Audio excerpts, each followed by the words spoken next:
savez, des fois, on pense que les actes des apôtres, bon, c'est là les apôtres qui font de grandes choses. Et que ça, c'est pour les apôtres, c'est pour les prophètes, c'est pour les pasteurs, c'est pour ceux qui ont une autorité. Mais un peu plus loin dans le texte, on va voir qu'on va nommer des diacres, Étienne, Philippe. Et que Étienne, qui est juste un diacre ici, quelqu'un qui sert aux tables, il va faire des prodiges et des miracles, et il va aussi amener des paralytiques à marcher, il va faire de grandes choses. Et Philippe aussi, quand il va aller à Samarie, il va prêcher le Christ, il va y avoir des prodiges, des miracles et des grandes choses. Et Luc insiste là-dessus pour nous montrer que c'est pas juste les pasteurs, mais c'est tous les serviteurs, même ceux qui sont diacres, même ceux qui sont juste ici. On pourrait dire aujourd'hui dans la chorale, dans tel ministère ou tel autre ministère, qui sont pas forcément fait l'école biblique ou qui n'ont pas forcément une autorité ici pastorale ou ecclésiale. C'est pour tous. Et même plus loin, au chapitre 9, on va entendre parler d'un dénommé Ananias. Ananias, on ne sait pas trop qui c'est. La seule chose que Luc va nous dire, c'est que Ananias, c'est un disciple, un simple disciple. Mais Jésus va appeler un simple disciple en disant, tu vas aller dans cette maison, tu vas trouver Saul de Tarse. Il m'a dit, mais lui, c'est celui qui persécute les chrétiens. Oui, tu vas le trouver parce que j'ai un message pour lui. Tu vas lui imposer les mains et ses yeux vont s'ouvrir.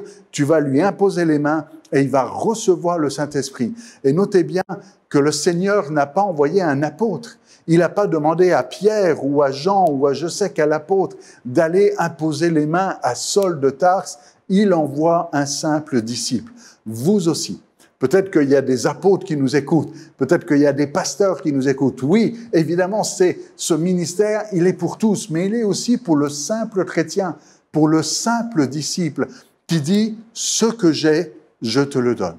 Parce que même si vous n'êtes qu'un simple disciple de la foule, vous avez reçu quelque chose. Vous avez reçu le nom de Jésus. Et vous pouvez, comme Pierre et Jean, dire « j'ai pas d'or, j'ai pas d'argent, mais ce que j'ai, je te le donne. J'ai reçu Jésus. J'ai la bonne nouvelle de l'Évangile. Ce que tu as, ne le garde pas pour toi, mais comme Pierre et Jean disent, ce que j'ai, je te le donne. Parce que toi aussi, tu es appelé à faire ce que Jésus faisait, à apporter ici, dans le nom de Jésus, eh bien, l'autorité, la puissance, le miraculeux, la vie éternelle. C'est pas juste les évangélistes qui doivent évangéliser. Chacun est appelé à évangéliser. C'est pas juste l'apôtre qui doit exhorter. Nous sommes tous appelés à exhorter et à nous exhorter les uns les autres. C'est pas juste le docteur qui doit enseigner. Nous sommes tous appelés à nous fortifier et nous enseigner les uns les autres. Nous avons besoin du Saint-Esprit et de pouvoir dire ce que j'ai reçu. Je veux pas le garder prisonnier. Je veux pas le garder captif. Je veux pas faire comme si je n'avais rien. Ce serait une honte, mes amis, de dire, mais moi, j'ai pas de puissance. Mais moi, j'ai pas d'autorité. Mais moi, j'ai rien. Si tu as Jésus, tu as tout. Tu as le nom de Jésus. Tu as la bonne nouvelle. Tu as reçu Jésus en toi. Alors dis simplement ce que j'ai. Le nom de Jésus qui est en moi. L'Esprit de Dieu qui a ressuscité Christ d'entre les morts, habite en toi. Ce que j'ai, je te le donne au nom de Jésus-Christ de Nazareth.